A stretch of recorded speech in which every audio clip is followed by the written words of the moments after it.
Nós estamos recebendo aqui no estúdio do Jornal Dia News, da Dia TV, o doutor Eduardo Moita, que é psicólogo, e amanhã, como eu já havia dito no início do jornal, é dia de finados. Então, o dia de finados é sempre um dia triste.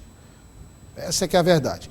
Um dia em que as pessoas vão visitar os túmulos dos seus entes queridos que já partiram, e é sempre reviver uma dor, a dor da perda, e um momento em que você recorda toda a sua trajetória com aquele seu ente querido, e isso se refere a luto, a saudade, a não conviver mais com aquela pessoa, não é? A ter que aprender a seguir a vida sem aquela pessoa ao lado. Algumas pessoas conseguem, outras não. Aliás, pelo que a gente observa, inclusive, em pesquisas, tem crescido o número de pessoas que não têm conseguido lidar de forma correta com o luto. Esse é um problema que pode, inclusive, se transformar num outro problema maior e que requer uma ajuda na área de saúde mental. Por isso que nós convidamos o doutor Eduardo Moita. Doutor Eduardo, muito obrigado pela presença, foi um prazer tê-lo aqui novamente. Obrigado. Bom tratar desse tema e levar informação para a população no que diz respeito às questões da nossa saudade, que tem coisas que são saudáveis, tem sentimentos que são saudáveis e tem situações que a gente precisa refletir para, de repente, procurar um atendimento, procurar uma orientação psicológica, uma orientação psiquiátrica naqueles temas que são de importância, né, para a nossa vida. O que eu costumo dizer? Só um parênteses, Eduardo, porque assim, eu queria começar com o senhor perguntando assim, existem vários tipos de perdas. Sim. Então tem aquela perda que é inesperada. Sim. Digamos, um irmão está ali saudável, tranquilo, de repente sofre um acidente, sofre um infarto, e é aquela morte instantânea e que você recebe a notícia e não tem mais o que ser feito. Sim. O outro caso sofre um acidente, um infarto, um AVC, vai para o hospital, vai em situação grave, você passa aquele período na tentativa de ver o seu ente querido melhorando, morre. Não deixa de ser também, apesar dos dias passados, ser uma morte repentina. E outra é aquela morte que já se esperava, que já por conta da idade e os problemas da idade. O luto é o mesmo ou há uma diferenciação para cada caso? É muito bom a gente falar disso, porque assim, a questão da morte, ela tem diferenças, como você disse. É claro que quando tem a morte de uma pessoa jovem, de forma abrupta, de forma repentina, isso causa uma dificuldade maior de compreensão daquele acontecimento. A gente sofre no item assim, a gente sofre de uma forma diferente. O que é muito importante entender? A morte, ela faz parte da nossa vida. Nós precisamos vivenciar os fenômenos do luto, né? Cada pessoa tem sua religião, cada pessoa tem seu formato de buscar compreender a morte. Então, o que é muito importante nesse momento? É a pessoa vivenciar aquilo. Se a tua religião acende velas, faz um terço, faz os encontros de oração, né? Cada religião tem seu formato. Vivencie isso e tenha um sentimento, busque um sentimento de compreender que você viveu aquilo que era possível. Certas coisas na vida a gente não tem o domínio sobre ela. E essa questão da finitude, ela mexe, do fim, da morte, ela mexe muito conosco. Ela causa sentimentos de dúvidas, de ansiedade, de um medo exacerbado e que muitas vezes atrapalha o nosso cotidiano. O que é importante entender? Primeiro, existe diferença nesse sentimento quando alguém morre de forma abrupta, repentina e é um jovem, um homem jovem, uma mulher jovem.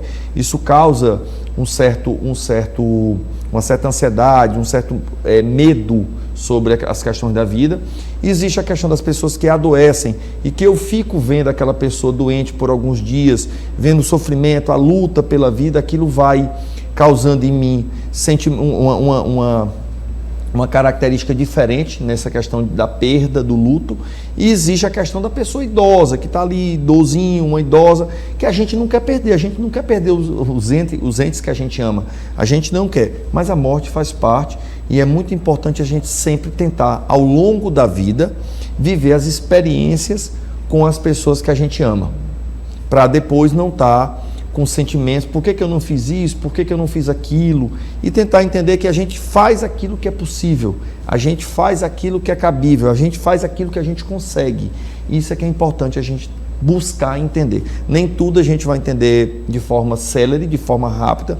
A gente vive, Douglas, uma sociedade extremamente acelerada, que a gente quer respostas para tudo, então a gente quer estar aqui, estar almoçando, ligando para o parente, então tem coisas que a gente vai ter que optar, e que às vezes na vida a gente optou, de repente num dia, não tem como prever quem vai morrer, a gente não tem a gente não tem esse poder, e entender que em muitos momentos a gente vivenciou aquilo que era possível, aquilo que era cabível, aquilo que eu conseguia executar naquele momento. Agora, antes da gente partir para essa etapa do luto, efetivamente, se for das relações hoje entre familiares, as relações também têm se deteriorado.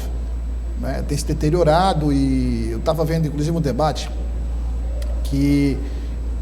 sobre angústia, sobre o peso, por exemplo, que os jovens hoje carregam, diferentemente dos jovens da década de 70, da década de 80. Porque como era lá atrás? Lá atrás era... quando você nascia, dependendo da família que você nascia, seu destino estava previamente traçado. O pai é marceneiro, você seria marceneiro, o pai é dentista, você seria dentista. Então havia ali um status social que definia mais ou menos a sua vida a partir dali. Você tinha uma idade também mais ou menos definida para casar, ter filho, aquela expressão, fazer carreira no emprego. Então você, via de regra, a ideia era começar, o sucesso era começar e terminar naquele emprego, se aposentar naquele emprego. Então era algo mais ou menos definido, porque as escolhas já tinham sido feitas. Hoje não. Hoje o jovem, recai sobre os ombros do jovem a responsabilidade de escolher que caminho seguir, que profissão ele vai adotar. A entrada das tecnologias, exige cada vez mais um empenho. Então, como o senhor disse, influencia também nas profissões, dos profissionais que já atuam também. Quer dizer, hoje você trabalha, chega em casa, vai para o quarto, mas o celular está ao lado.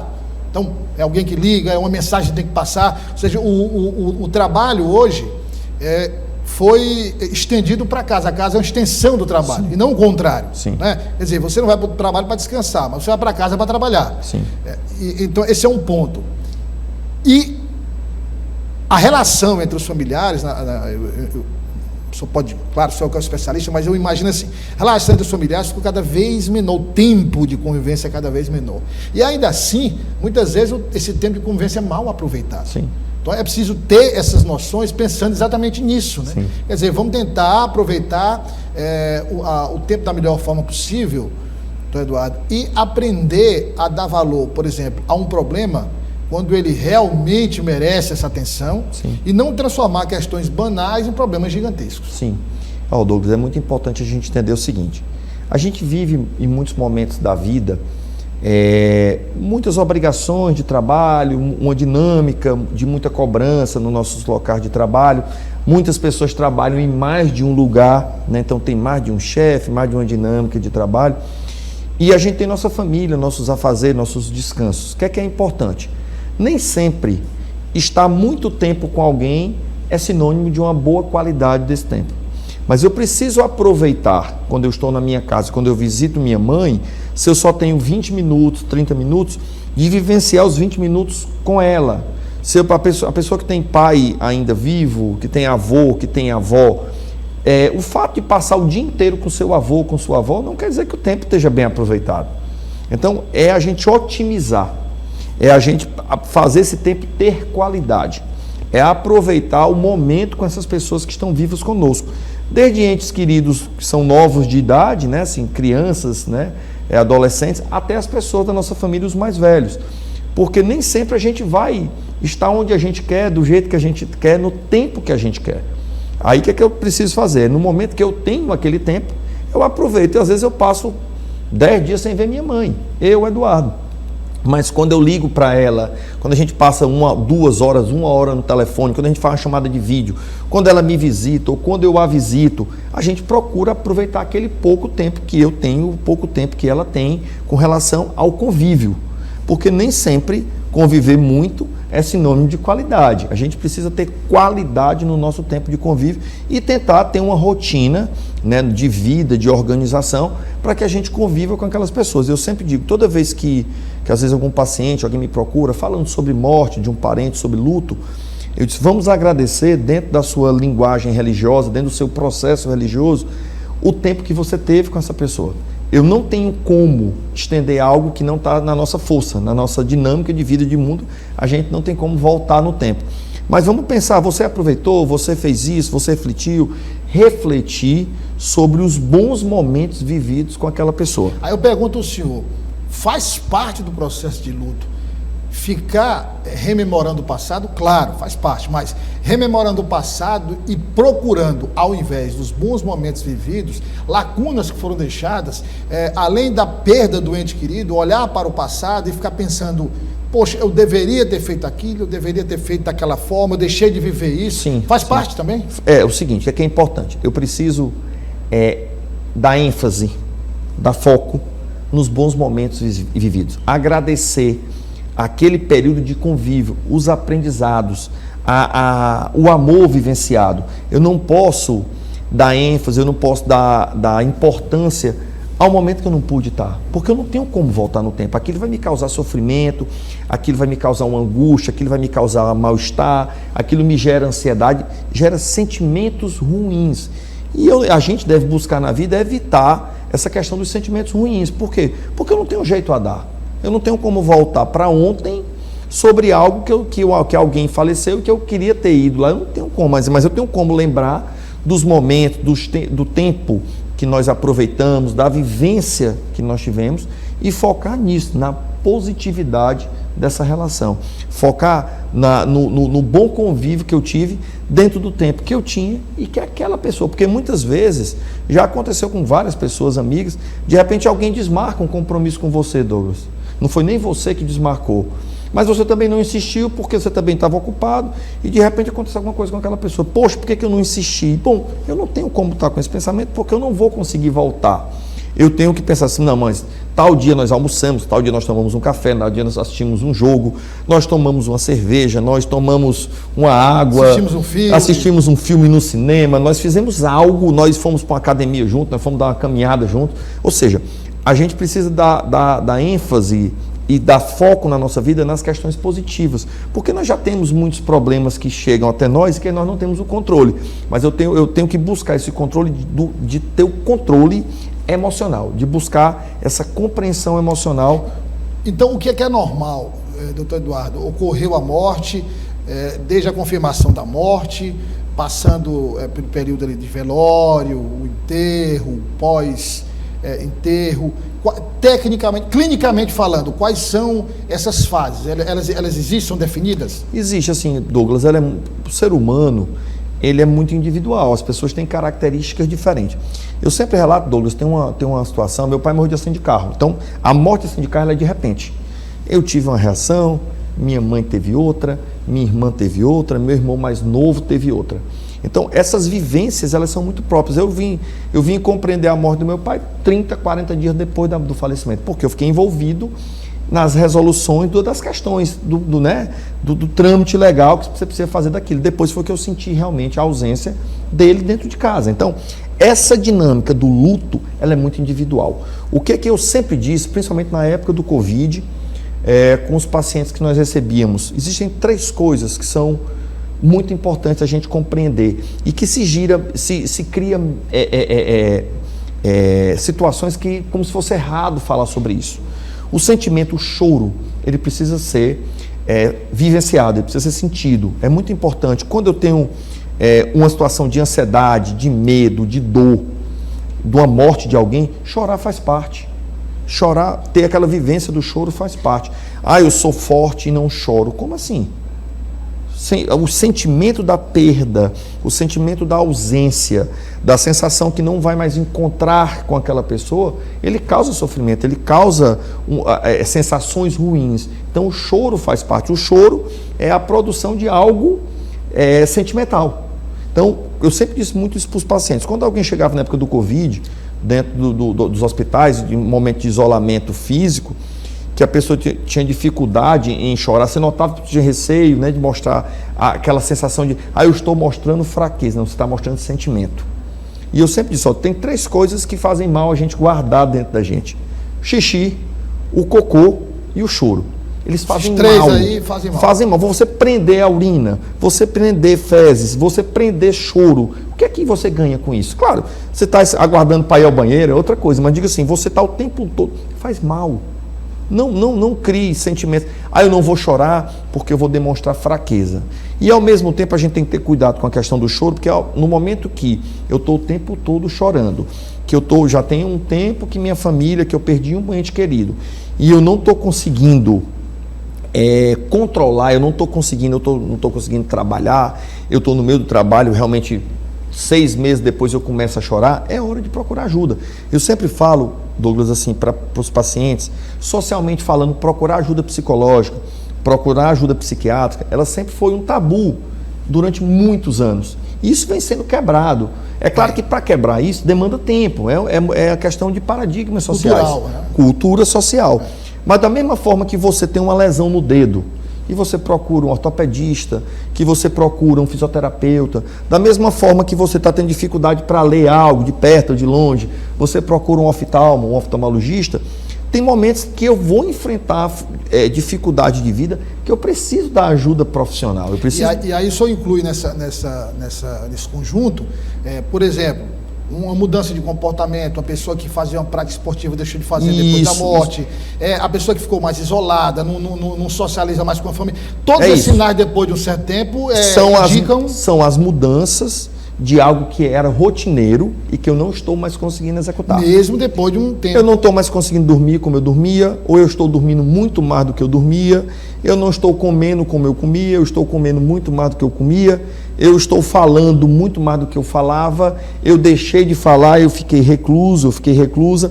Então, assim, são essas mudanças comportamentais que comprometem o meu dia a dia. Eu não estou mais conseguindo viajar, eu não consigo mais deixar de ir na casa da minha mãe, que eu fico... Então, assim, são ativos. Está me fazendo muito mal tal situação.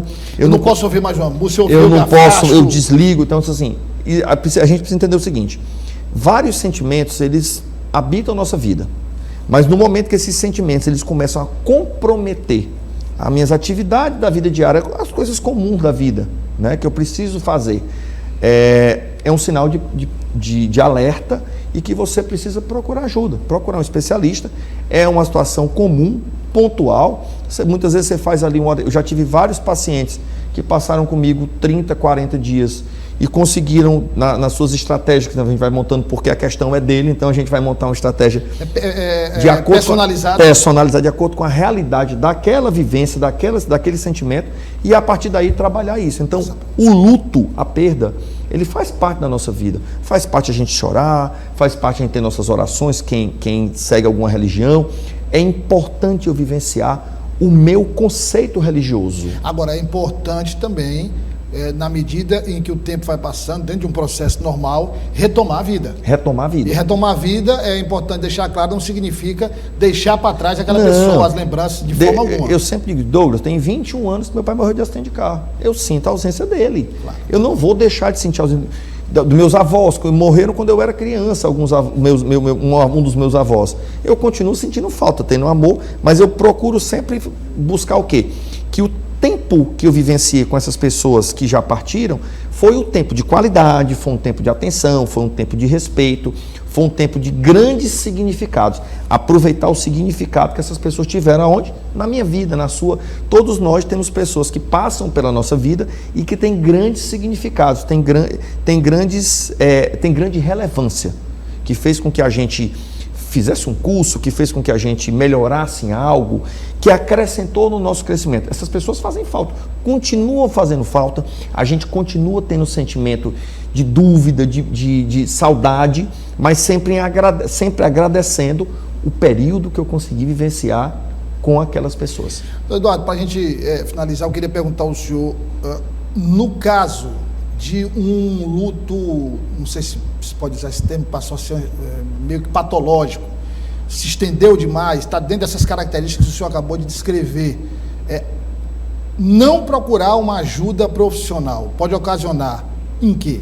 depressão, outros tipos de problema de saúde mental? Bom, vamos lá. A gente passa por diversas dificuldades. Quando a gente passa por alguma questão emocional, de fundo emocional, ela é acumulativa.